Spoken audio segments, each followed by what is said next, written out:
Hello and welcome. हम शुरू करेंगे ब्लॉक नंबर 4। हमने शुरू कर लिया है और ये ब्लॉक नंबर 4 जो है ये nutrition and health care during infancy and early childhood के ऊपर है, यानी शैशवावस्था और 1 से 3 वर्ष और 3 से 6 वर्ष। तो आपको याद होगा कि हमारा जो DEC 1 में जब हम पढ़ते हैं तो हमने इसी तरह विभाजन किया है, शैशवावस्था 0 से 1 ईयर, फिर हमने टॉडलरहुड की बात करी है यानी 1 वर्ष से 3 वर्ष की, और फिर हमने शाला पूर्व वर्षों की बात करी है यानी 3 वर्ष से 6 वर्ष तक की।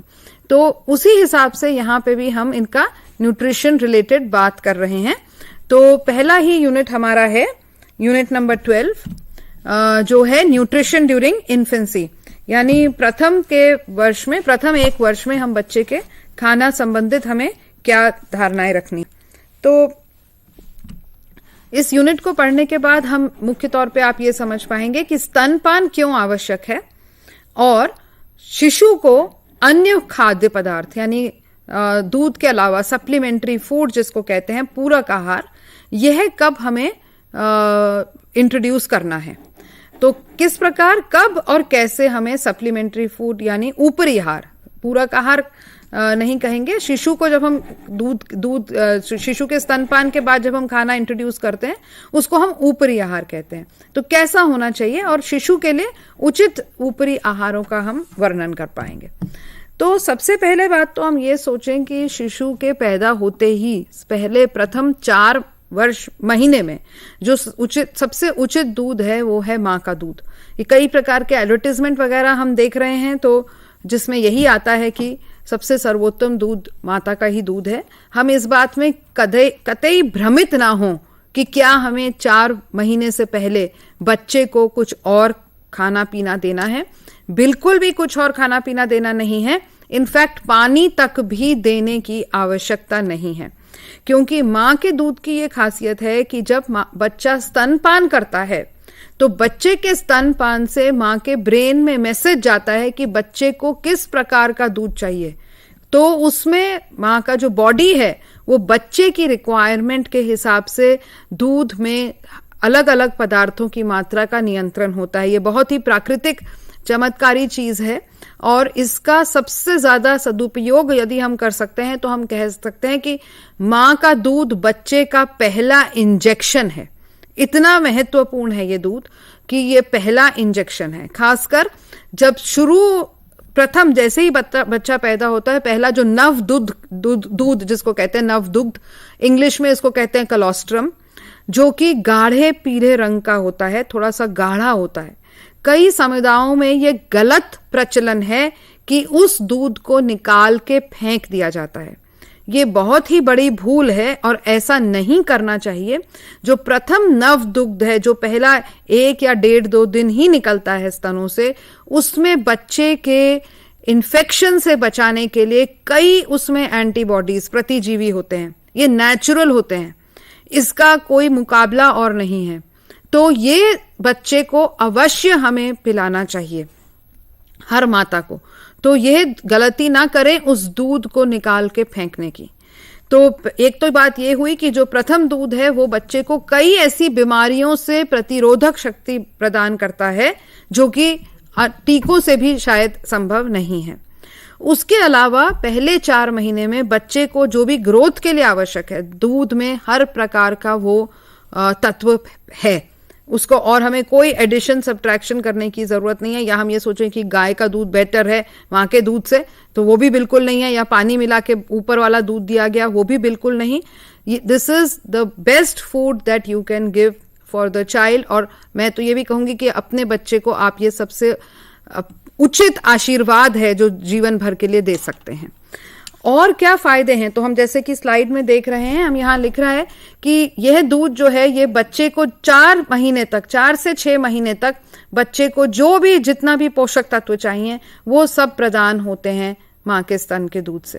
पहला दूध जैसे मैंने आपको कहा ही है, कलोस्ट्रम जिसको कहते हैं, इसमें बच्चे को इन्फेक्शन से बचाने के लिए सारे तत्व होते हैं।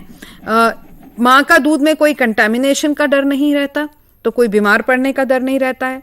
कोई बच्चा ये बिल्कुल आराम से डाइजेस्ट कर लेता है, कोई प्रॉब्लम ही नहीं है, लो कॉस्ट है। आप ये कह सकते हैं कि जरूर माँ को आपको पौष्टिक आहार खिलाना पड़ेगा ताकि उसका माँ के दूध की पौष्टिकता उतनी ही होगी। हमने अभी जैसे पिछले सेशंस में पढ़ा है कि स्तनपान कराने वाली माता को पोषक आहार देना है, तो ये उतनी ही होगी। पोषक आहार खरीदने में आप कह सकते हैं कुछ लागत लगती है, परंतु फिर भी यह लागत डिब्बे के खरीदे हुए दूधों से कहीं कम है। इसलिए हम कह रहे हैं कि माता का दूध जो है वो लो कॉस्ट है, कोई खर्चा नहीं है, कोई एलर्जी नहीं होती इससे। आपको इसको कोई गाढ़ा या पतला नहीं करना, ना ही इसको कोई गर्म या ठंडा करना है।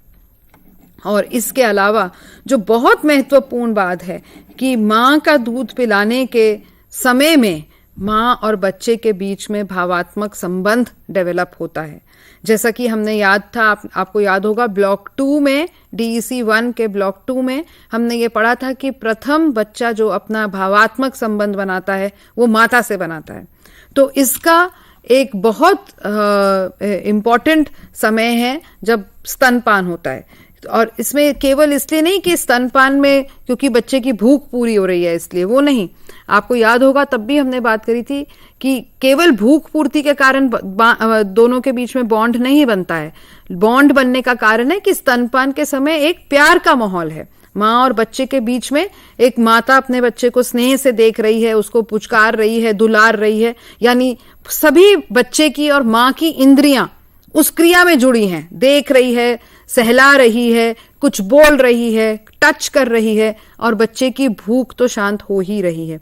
तो इन सब कारणों से माता और बच्चे के बीच में ये लगाव एक होता है। तो ये बिल्कुल आज सभी जितने भी पोषण एक्सपर्ट्स हैं वो सभी कहते हैं कि हर हालत में 4 महीने तक और 6 महीने तक भी वो देते हैं सलाह एक्सक्लूसिव ब्रेस्ट फीडिंग की, क्योंकि यदि माँ ऐसे समुदाय से है जहां वो ऊपरी आहार बहुत पौष्टिक नहीं दे पाती तो और इन्फेक्शन होने का डर है, तो वहां 6 महीने तक भी एक्सक्लूसिव ब्रेस्ट फीडिंग, एक्सक्लूसिव मतलब और कुछ साथ में नहीं देना है, तो एक्सक्लूसिव ब्रेस्ट फीडिंग 6 महीने तक भी चल सकती है। अगर 6 महीने तक लगता है कि शायद बच्चे की भूख शांत नहीं हो पा रही केवल माँ के दूध से, तो 4 महीने तक तो हर हालत में देना है। और ये केवल बोलने के लिए नहीं कह रहे हैं हम, प्रैक्टिस खुद पे भी हमने किया है, तभी आपको ये बात बताई जा रही है। अब 4 महीने के बाद 4 और 6 महीने के बीच में क्या होने लगता है कि बच्चे की ग्रोथ हो रही है काफी तेजी से। अब माता का दूध काफी नहीं है, यानी बच्चे को अब ऊपर से भी आहार चाहिए। तो माँ का दूध की इंपॉर्टेंस तो बनी ही हुई है। अगर संभव हो तो माँ अपना दूध 6 महीने, 1 वर्ष, इवन 2 साल तक पिलाएं सुबह शाम, तो बहुत अच्छी बात है। परंतु 4 महीने के बाद, 4, 5, 6 महीने के बाद निश्चय से हमें उसे ऊपरी आहार देना शुरू करना पड़ेगा। अब आप ये भी देखिए कि हमारे कई समुदायों में अन्नप्राशन की एक सेरेमनी होती है, एक त्योहार होता है, जब बच्चे को घर का कोई मामा हो सकता है या कोई भी और, या नाना या कोई भी, बच्चे को उसका पहला ठोस आहार देता है। अब ये सेरेमनी भी देखिए तो हमारे सभी समुदायों में 5 या 6 महीने के बीच में ही होती है। यानी ये हमारी जो प्राचीन एक समझ है वो भी इस बात की समझ में है कि बच्चे को ऊपरी आहार जो देना शुरू करना है वो 4-5 महीने के बाद ही दिया जाए। तो और पहले ना देने के कारण क्या है कि पहले बहुत कंटामिनेशन इसमें हो सकता है। अब जो हमें ऊपरी आहार बच्चे को देने हैं वो क्या होने चाहिए, क्योंकि बच्चा फटाफट से ग्रो कर रहा है, दिन प्रतिदिन वृद्धि हो रही है, तो प्रोटीन होना चाहिए, उसमें ऊर्जा होनी चाहिए। ऊर्जा होनी चाहिए क्यों? क्योंकि ऊर्जा वाला आहार, क्योंकि ऊर्जा तो हर चीज के लिए चाहिए, और अगर ऊर्जा की मात्रा कम होगी तो बच्चे का जो प्रोटीन आप दे रहे हैं वो ऊर्जा के काम आएगा और प्रोटीन उसको लाभ में नहीं आ पाएगा। विटामिन ए से रिच होना चाहिए जो आंखों के लिए बड़ी आवश्यक है। विटामिन सी ये दूध में नहीं होते हैं। विटामिन सी, विटामिन ए जो है, विटामिन सी और आयरन ये दूध में नहीं होते हैं। माँ का दूध या बाहर का भी दूध में इसकी कमी होती है। तो इसलिए हम जब ऊपरी आहार शुरू करें तो हमें ये ध्यान दें कि हम किस प्रकार के ऐसे विटामिन सी और आयरन युक्त ऊपरी आहार लें, और कैल्शियम, क्योंकि बोन्स का डेवलपमेंट हो रहा है।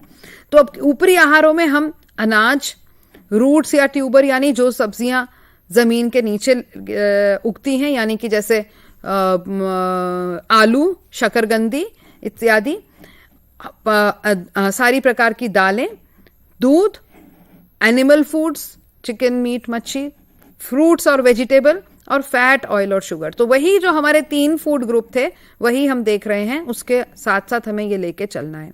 और स्तनपान जारी रहे जब तक हो। तो अब ये हम मोटे तौर से हमने बोला है। अब थोड़ा सा देखते हैं कि अलग अलग उम्र में कैसे हमने देखना है।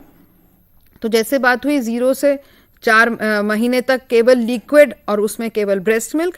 यदि बहुत गर्मी है और ऐसा लग रहा है कि पानी देना चाहते हैं आप, तो पानी दूध के बाद, स्तनपान के बाद दें, ना कि उससे पहले, क्योंककि पहले पानी पिलाने देने से पेट जो है वो केवल पानी से भर जाएगा और पानी में कुछ नहीं है, पानी में कोई पोषक तत्व नहीं है, और दूध में तो पानी है ही है। तो पहले दूध से बच्चे पी ले, उसके बाद अगर पानी पिलाने की आवश्यकता है तो पानी पिलाएं, वरना पहले नहीं, क्योंकि पहले खाली खाली पेट भर जाएगा, उसमें कोई पोषण नहीं होगा।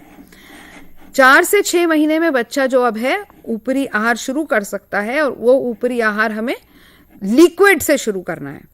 तो थोड़ा सा दूध से थोड़ी गाढ़ी गहरापन, गाढ़ा लिक्विड हम दे सकते हैं, जैसे जूस, सूप, या जो हमने सब्जियां पकाई हैं उसमें सब्जियां पकाने के लिए पानी इस्तेमाल करते हैं।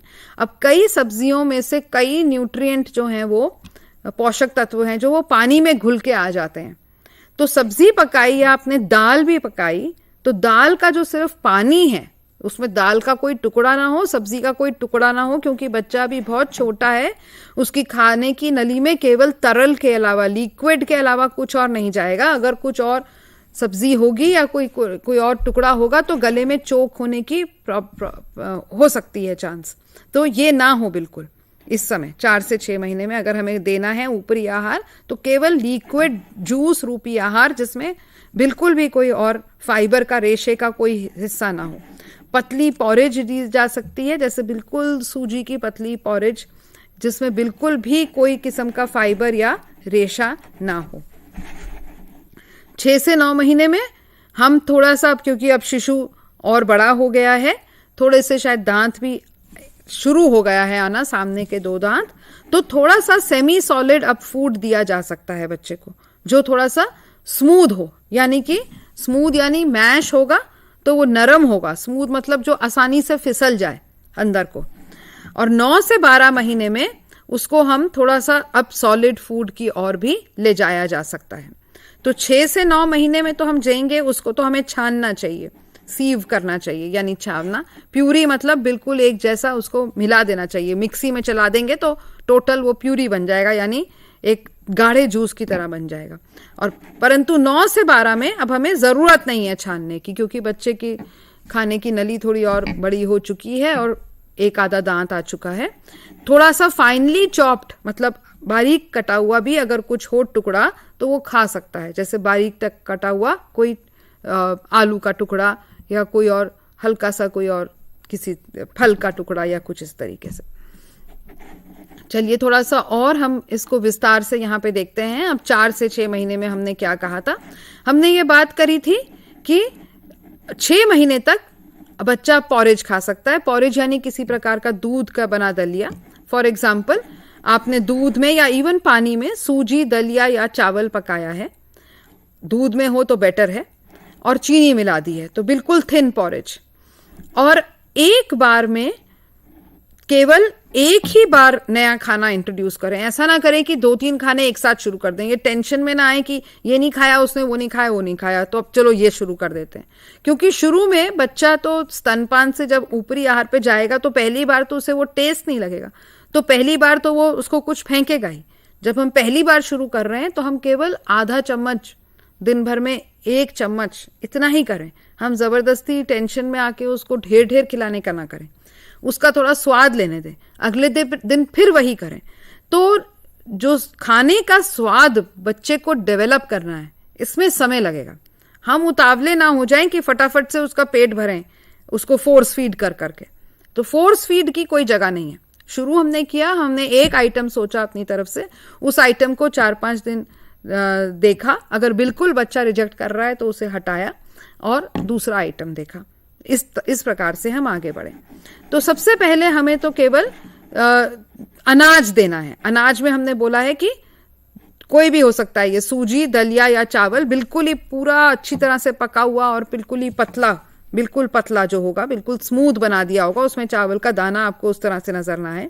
तो पहले केवल अनाज लें, और जब बच्चा थोड़ा सा अनाज वाला आपका ऊपरी आहार, दूध और अनाज वाला ऊपरी आहार खाना लगे, तो अब हम एक बेसिक मिक्स की तरफ आए। बेसिक मिक्स मतलब अब हमने इसमें अनाज के साथ हमारे पास दाल भी है। तो फॉर एग्जाम्पल गेहूं का आटा पिसा हुआ, गेहूं का आटा और चने की दाल का आटा, बेसन, ये हमारा, हमने इसको रोस्ट कर लिया है, रोस्ट करके अपने डब्बे में रख लिया है, और खाने के समय हम उसे थोड़ा दूध में पकाते हैं और उसको दे सकते हैं। एक और किस्म का हमारे पास basic mix cereal on pulse, यानी अनाज और दाल, वो क्या हुआ, जैसे खिचड़ी। तो चावल और दाल बिल्कुल एक पेस्ट की तरह, पेस्ट हमें चाहिए क्योंकि बच्चा अभी बहुत छोटा है। तो आई होप आप इसका सीरियल जो हमारा एक सीक्वेंस है वो समझ रहे हैं। हम ब्रेस्ट मिल्क पे थे, उसके बाद हमने लिक्विड खाना देना शुरू किया, जैसे कि कोई भी सूप हो सकता है, या दाल का उबला हुआ पानी हो सकता है, या सब्जी का पानी हो सकता है, या कोई जूस हो सकता है, बिल्कुल ही तरल, टोटल तरल, कोई फाइबर नहीं। तो हमारा ये क्रम देख रहे थे हम। लिक्विड के बाद हमने सीरियल विद मिल्क, फिर हमने जब वो स्टेप पूरा हुआ और बच्चे ने उसे एक्सेप्ट करना शुरू किया खाने को, तो सीरियल और पल्स यानी अनाज और दाल का कॉम्बिनेशन हमने ले लिया है। फॉर एग्जाम्पल उसका हम दे रहे हैं आपको एक खिचड़ी। ध्यान रहे कि सब कुछ यहां पे अभी एक पेस्ट के फॉर्म में है, कुछ भी दाना नहीं है उसमें। अब एक सीरियल और पल्स मिक्सचर यानी दाल और अनाज के मिक्सचर में एक प्रॉब्लम ये होती है कि ये गाढ़ा हो जाता है ठंडा होने पे। हमने खिचड़ी को भी देखा, आप बनाएंगे पतला और गाढ़ा हो जाएगी। अब आप उसको पतला करने के लिए पानी तो डाल सकते हैं, परंतु क्या होगा कि पानी डालने से ही उसका वॉल्यूम बढ़ जाता है। आधी कटोरी खिचड़ी 1 कटोरी बन जाएगी। अब वो बच्चा 1 कटोरी खिचड़ी तो खा नहीं सकता, तो यानी पानी डालते ही वो जितना खाएगा वो मात्रा कम है उसकी रिक्वायरमेंट के लिए। तो ऐसे में क्या करें? तो ऐसे में हम ये करें कि हम जो खिचड़ी जो हमने सीरियल पल्स मिक्सचर बनाया है उसमें हम बटर या घी डालें, क्योंकि इससे एक तो कंसिस्टेंसी भी इंप्रूव हो जाएगी, पतलापन आ जाएगा, चिकनापन आ जाएगा, स्लिप कर जाएगा गले से नीचे, टेस्ट आ जाएगा और बच्चे को कैलोरी भी आ जाएगी। तो ये एक तरीका हो सकता है। सीरियल पल्स मिक्सचर एक तो ठंडा ना होने दें, ये नहीं कि बिल्कुल उबलता खिलाएं, परंतु उसमें पहले ही थोड़ा बटर और घी डाल दें ताकि वो उसकी जो थिकनेस है वो थिकनेस ना आए और बच्चा खा पाए। एक और चीज की जो हमने यूनिट में बात की है वो है अमाइलेज रिच फूड। हम यहाँ ये सब बात कर रहे हैं कि जो छोटा शिशु है 6 महीने का, उसको खाने के लिए भी उतना ज्यादा ना खाना पड़े क्योंकि उसका पेट छोटा है, और जितना भी वो खाए उससे उसको ताकत मिले। तो एक और तरीका है अमाइलेज रिच फूड। इसमें क्या है कि जो गेहूं के दाने जो अंकुरित हैं उनको धूप में सुखाएं, और धूप में सुखाने के बाद जो उनका अंकुर है वो हटा लें और दानों को फिर पीस लें मिक्सी में, तो एक पाउडर बन जाएगा। अब जब हम अपने सीरियल पल्स मिक्सचर में उस जो भी हमने बनाया है खिचड़ी इत्यादि, उसमें ये अमाइलेज रिच फूड डालेंगे जब हम, तो उसकी पतलापन भी आ जाएगा, कंसिस्टेंसी थिन हो जाएगी और बच्चे को अच्छा न्यूट्रिशन भी मिलेगा। तो ये सब तरीके हमने आपको बताए गए हैं। यूनिट के अंदर भी बहुत डिटेल डिस्क्रिप्शन है। यहां पे मेरे थोड़े से समझाने से आपको समझ आ जाती है, और फिर यूनिट पढ़ेंगे तो और बेटर आपको वहां पे समझ आ जाएगी। मेन प्रिंसिपल समझ लें। 6 महीने तक हमें बच्चे को जो भी सब्जियां कई प्रकार की हम दे सकते हैं, परंतु वो बॉयल और मैश्ड हो, पूरी एक जान हो। पालक इत्यादि अगर हम देना चाह रहे हैं तो पूरा प्यूरी करके दें उसको, यानी उबाल के घोल के पूरा मिक्सी में चला के। फल जो दे रहे हैं उसके छिलके हटा के और सीड्स हटा के। अगर हम सखत फल देना चाह रहे हैं, फॉर एग्जाम्पल पाइनएप्पल है या पीच है, तो उसको हम पूरा उबाल लें, मैश कर लें। अगर हम फल और सब्जियों को उबाल के नरम करते हैं तो ये ध्यान रखें कि कम से कम पानी में उबालें, क्योंकि ज्यादा पानी में अगर आप उबालेंगे तो बाद में आप पानी फेंक देंगे और फल और सब्जियों के कई पोषक तत्व उस पानी में चले गए हैं। तो आप कम से कम पानी में उबालिए सब्जी को, और जो पानी थोड़ा बहुत बचा भी है उसको मैश करने में यूज कर लीजिए ताकि वो पानी भी बच्चे के पेट में आ जाए। और ये सब बातें जो हम कह रहे हैं ये हमारी अपनी एडल्ट कुकिंग के लिए भी लागू हैं, केवल बच्चे की नहीं। सब्जियों और दालों का पानी फेंके ना, उसे पी जाएं, कहने का मतलब यहां पे ये है। पपीता, केला और आम ये मैश करके दिया जा सकता है। जैसे कि मैं पहले भी बोली थी कि एक एक फूड यूज करें, इंट्रोड्यूस करें, और रिजेक्ट अगर बच्चा करता है तो उसको अवॉइड करें। अब 6 महीने में कितना हमें खाना देना है? पूरे दिन भर में बच्चा, एक 6 महीने का बच्चा स्तनपान के अलावा कम से कम आधा कटोरी पॉरेज यानी कि कोई दलिया या सूजी या आधा कटोरी खिचड़ी खा लेनी चाहिए। अब ये आधा कटोरी एक ही बार में नहीं खिला देनी है, इसको पूरे दिन भर में 5-6 बार में आप डिस्ट्रीब्यूट करके दें, क्योंकि एक बार में आधा कटोरी खाना हमें नहीं देना है। ये आम बात है। अब बच्चा मान लो अगर एपिटाइट ज्यादा है और ज्यादा खाना चाहता है तो दैट इज फाइन, पर ये हम एक अंदाजे से बात कर रहे हैं। और फोर्स फीडिंग ना करें, बच्चे को ऑन डिमांड फीडिंग करें।